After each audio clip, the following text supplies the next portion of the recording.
دا د آقا نامدار محمد رسول الله صلی الله علیه وسلم اخلاق دي. رسول الله مبارک چې څه ویلي په هغې باندې عمل هم کړی. سل من قطعک واعفو عمن ظلمک. څوک در سره روانۍ ته ورسره روغوه، او چې څوک در باندې ظلم وکړي نو ته ورته عفو کوه. واحسن الی من اساء الیک، او نیکی ورسره کوه څوک چې در سره بد کوي. آقا نامدار محمد رسول الله صلی الله علیه وسلم بیان فرمای. اوس دا الفاظ ویل په ژبه باندې ډېر اسان دي، خو په دې باندې عمل کول ډېر زیات مشکل دي.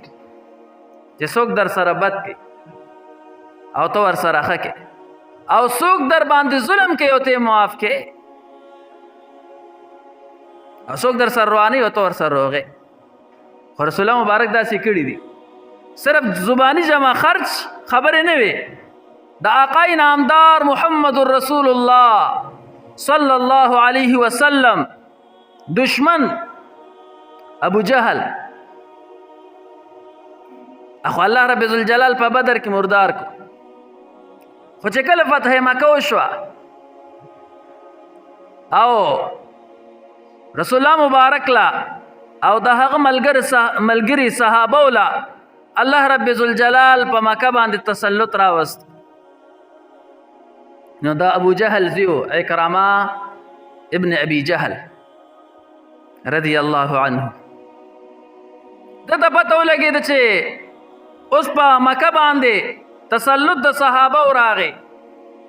د آقا نامدار محمد رسول الله صلی الله علیه وسلم په قبضه کې مکه راغله، نو د خپل پلار ظلمونه ورته یاد چې د کم ظالم د وجه آقا نامدار محمد رسول الله صلی الله علیه وسلم هجرت کړه. نو وی دی وتښتېدو، خپله ښځه بچي کور بار ارسې پرېښودل او وتښتېدو چې ما سره به رسول الله مبارک څه کوي. زما پلار په رسول الله مبارک باندې څونه ظلمونه کړي دي، نن کو زه په ګوتو ورلم پته نه لګي ما سره به څه کوي. نو دی وتښتېدو. بیبي راله، آقا نامدار محمد رسول الله صلی الله علیه وسلم پوښتنه کوي اکرامه څه شو؟ رسول الله مبارک وی خو تښتېدو. وی ولې وتښتېدو؟ وی ځکه هغه وی چې زما پلار پر رسول الله مبارک باندې ډېر ظلمونه کړي دي، او که نن زه په ګوتو ورلم نو پته نه لګي زما به څه اشر کوي. نو تښتېد. رسول الله مبارک ورته وی دا خبره ده؟ ویا رسول الله مبارک خپل صادر مبارک را واغستو او بیبي له ورله ورکو. وی دا واخله ضمانت او لاړ شه اکرمه ته ووایه چې راځه ته په امن کې، تا ته هېڅ نه وایي. رسول الله مبارک تا ته سم نه وایي، منګه معاف کړی او دا ضمانت دی. آقا نامدار محمد رسول الله صلی الله علیه وسلم خپل صادر مبارک ورکو چې دا ضمانت دی، منګه اکرمه ته سم نه وایي. دلته بیبي ولېږله اکرمه ابن ابي جهل پسې، او دلته صحابه مجلس یې راوغوښتو. تمام صحابه راشئ یوه اهمه مشوره کو. صحابه تمام فورا راورسېدل. رسول الله مبارک ورته وایي اکرمه را روان دی، د ابو جهل زوی را روان دی، پلار یې په موږ باندې ډېر ظلمونه کړي دي. خو یاد وساتئ سما صحابو، د عکرمه په مخ کې تاسو داسې خبره ونه کې او پلار پسې څه ونه وایې چې د هغه زړه ته پې خفګان ورسیږي. هیڅ قسمه خبره ده عکرمه د پلار په باره کې ونه کړه. سل من قطعک واعفو عمن ظلمک. دا د رسول الله مبارک اخلاق چې خپل جاني دشمن ته هغه ته امن ورکړي او په ښکلو اخلاق ورسره ملاوي. د رسول الله مبارک د لور قاتل سودان ابن اسود، د رسول الله مبارک یو لور مبارکه زینب وه. د دې زینب رضی الله تعالی عنها په نامه باندې صحابیات ډیر دي. یو پکې د رسول الله مبارک لور ده او دوی بیبیانې دي. یو زینب بنت جحش ده، د رسول الله مبارک بیبي ده، امهات المؤمنین کې ده. بل زینب هغې ته ام المساکین ویل کېږي، هم د رسول الله مبارک بیبي ده. په هغې باندې بیا چېرته خبره وکړو. خو دغه زینب بنت محمد صلی الله علیه وسلم دا چې کله راتله د مکې معظمې نه مدینې منورې ته، نو سودان ابن اسود راغی او دا چې په کوم سورلۍ باندې سوره وه اوښه وه، سودان ابن اسود راغی او دغه اوښه یې په خېټه باندې وواله او خېټه یې ورله سیرې کړله. حضرت زینب بنت محمد صلی الله علیه وسلم د دغې اوښې نه راپرېوتله او د زینب رضی الله تعالی عنها په خېټه باندې حمل و، هغه اولاد هم ضایع شو. او زینب رضی الله تعالی عنها چې راپرېوتله په وینو کې لت پت شو او په دغه وینو کې مدینې منورې ته راورسول شو او 3 ورځې پس وفات شو. چې کله وفات شوه نو ډېره غریبي وه. رسول الله مبارک حکم وکړو زنانو ته چې تاسو کله زما د لور له غسل ورکې نو ما ته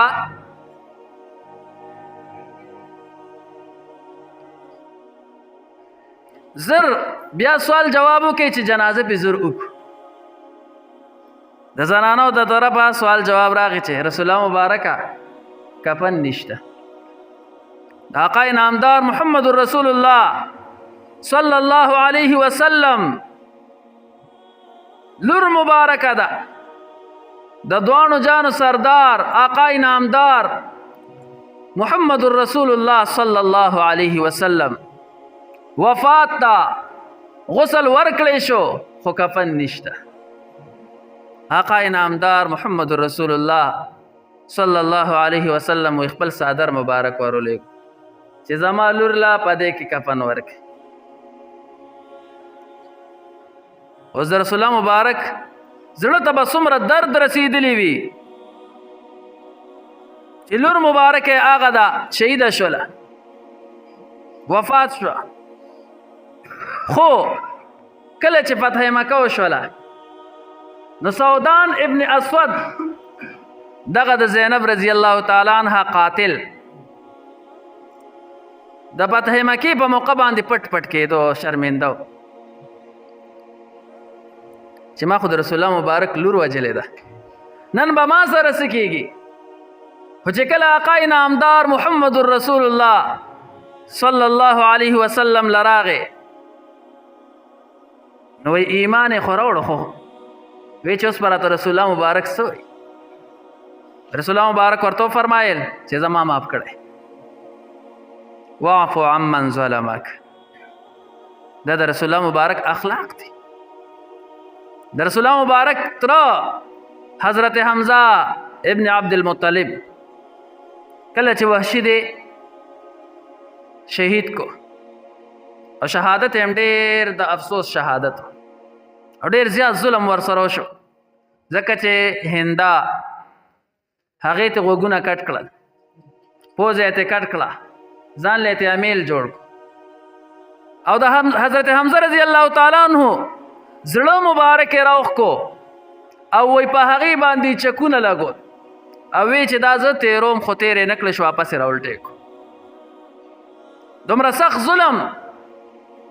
خو چې کله حضرت وحشي رضی الله تعالی عنہ راغی رسول الله مبارک په مخ کې ډېر شرمنده و. رسول الله مبارک لا ورتلی نه شو. چې کله رسول الله مبارک ته مخامخ شو او په آقا نامدار محمد رسول الله صلی الله علیه وسلم ایمان راوړو، رسول الله مبارک ورته وی وحشي صرف دومره وکړه چې مخې له مه راځه او موږ ته معاف کړی. حضرت هندا رضی الله تعالی عنها هغه هم چې راغله هغه هم رسول الله مبارک معاف کړه. زنانه راتلې پټې په پرده کې وي او په پرده کې بیعت کو بیا داسې نه و چې لاس ورله ورکړی و، بیا داسې نه و چې په زړه ورله لاس ښودی و، بیا دا و چې رسول الله مبارک خبرې کولې او دوی اورېدې، لاس د رسول الله مبارک زنانه سره نه ټچ شوي. نو وایي دا په نورو زنانو کې پټه راغله، خو بیا هم رسول الله مبارک ورته معافي وکړله. هغه تره چې رسول الله مبارک باندې غیرت کړو، د رسول الله مبارک سره کلک ولاړو او رسول الله مبارک ته ډیر زیات محبوب و. خو چې کله قاتل راغی رسول الله مبارک معاف کړه.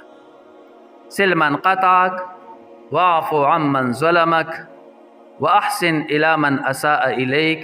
رسول الله مبارک چې کوم الفاظ ویلي په دې باندې عمل هم دی. د مکې مشرکان به راولګېدل او رسول الله مبارک یې په کاڼو باندې ویشتو، طائف والا ورپسې ماشومان ورپسې کړه، آقای نامدار محمد رسول الله صلی الله علیه وسلم یې په کاڼو باندې ویشتو، تر دې پورې چې د رسول الله مبارک د جسم مبارک نه وینې روانې شوې، د رسول الله مبارک پڼې مبارکې د وینو نه ډکې شوې. خو چې کله لږ داسې سیټ ته شو نو دا نه وایي، دې ته اخلاق وایي. وانک لعلی خلق عظیم. لږ داسې سیټ ته شو نو رسول الله مبارک کوم الفاظ وایي؟ اللهم اغفر لقومي فانهم لا يهتدون. یا الله زما دا قوم وبخه، دوی نه پوهېږي، خلق به د کاڼو ګزارونه کوي. او رسول الله مبارک ورله دعاګانې غواړي. پښتانه وایي خلق هغه ونه په کاڼو باندې ولي کومه کې چې میوه وي، او صوفیه کرام وایي د ځانه اونه جوړه که، د ځانه اونه جوړه که چې تا باندې خلق د کاڼو ګزارې کوي خو ته ورته میوه راغورځوه. هغه د صبر اونه آقای نامدار محمد رسول الله صلی الله علیه وسلم چې د طائف خلقو په کاڼو باندې ویشتو، خو دې لږ سیټ ته شو او بیا هم وایي اللهم اغفر لی قومي، اللهم اغفر لی قومي، یا الله زما دا قوم وبخه فانهم لا يهتدون، دوی نه پوهېږي. دې ته ویلی شي د آقای نامدار محمد رسول الله صلی الله علیه وسلم اخلاق. نن موږ ته څوک دوه خبرې وکړي، معمولی راته څوک پترس وګوري، موږ یې د مرګه تیر یو، او بیا موږ اوازونه د آقای نامدار محمد رسول الله صلی الله علیه وسلم د امتی کو. نه په امتی کې به د پیغمبر اثر وي. آقای نامدار محمد رسول الله صلی الله علیه وسلم څنګه اخلاق، دا څومره چې ما ذکر کړه دا مشرکان ولاول، خو آقای نامدار محمد رسول الله صلی الله علیه وسلم د مشرکانو سره داسې د اخلاق مظاهره کړې ده. نن زما خپل رور سره مسلمان سره په بد اخلاقی باندې زه پیش راځم، کو ما ته معمولی خبره وکړي زه په هغې باندې اوچتېږم را خلاصېږم، کو په کور کې را سره رور دیره دی د هغه خبره زه نشم وړی، کو په محله کې را سره ګاونډي دیره دی د هغه خبرې ته زه غوږ نشم ایښودی. بیا چې لا را باندې ګزار وکړي او بیا راله څوک داسې وکړي چې څوک نانه مړ کړي،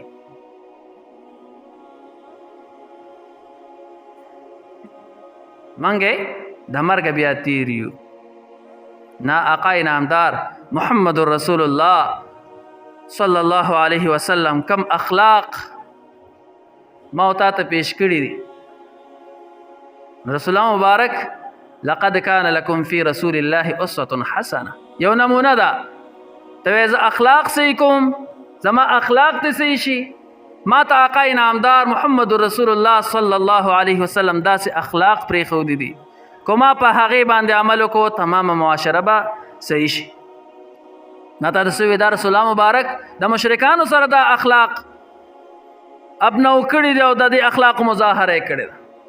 خپل مسلمانانو سره نه د هغې خوا ډوایه. نو عزتمندو موږ نن په زباني جمع خرچ دا وایو یو یادو بل یادو، نه معاشره به اله صحیح کېږي چې ما ته خپل اخلاق صحیح کړو. بل به نه یادې چې دا پلان کې خدا سي دی. نه خپل ځان کې مونږ وګورو چې مونږ دا رسول الله مبارک د اخلاقو 100% اخلاق دي. نو کو په خپل راله سوکتل را کې وای چې دا اخلاق ته اوتله نو کې دي چې په خپل مو چې مونږ خو 1% اخلاق هم نشته رسول الله مبارک. کوم اخلاق چې رسول الله مبارک کیو د هغه هم کې 1% هم نشته. بیا مونږ تمه د شفاعت د آقا نامدار محمد رسول الله صلی الله علیه وسلم. الله رب ذوالجلال دې مونږ ته د آقا نامدار محمد رسول الله صلی الله علیه وسلم په اخلاق باندې د تک توفیق راکړي. واخر دعوانا الحمد لله رب العالمین. دعا کې سمولي په دې ملک توفیق راکړي، خپل رضا خپل دیدار نصیب کې، حرمین شریفین دور نصیب کې، هر کارم د خپل رضا د پاره وکړي. الله څوک بیماران دي ته ول شفا ورکړي، څوک قرضداران دي الله ته د قرض نه خلاص کړي، چا روزګار ان شاء الله حلال روزګار ورکړي، چا اولاد ان شاء الله اولاد ورکړي، چا نارینه اولاد ان شاء الله نارینه اولاد ورکړي، حیا ژوندم نصیب کې، به حیانم اوساتي، به عزتینم اوساتي. یا الله د چا څه مشکلات یا تمام مشکلات حل کړي. یا الله چا شریعت تمام شریعت پوره کړي. د خپل ملک ته دعا کې الله پاک پکې امن قائم کړي، د امن جنډې پکې الله پاک او خوځولې کړي. دین محمدي سره څوک هم امداد کوي په هر جام کې الله ته حافظ او ناصر شي. دین محمدي ته څوک هم نقصان رسي په هر جام کې الله تینیس او نابود کړي. یا الله کوم مسلمانانو کې الله ته هدایت وکړي، کو د هدایت لایق نه وي الله هغه نیس او نابود کړي. یا الله زموږ د مدارس حفاظت وکړي، یا الله زموږ د تبلیغي مراکز حفاظت وکړي، یا الله زموږ د خانقاګانو حفاظت وکړي، یا الله زموږ د سنگر د مجاهدینو حفاظت وکړي.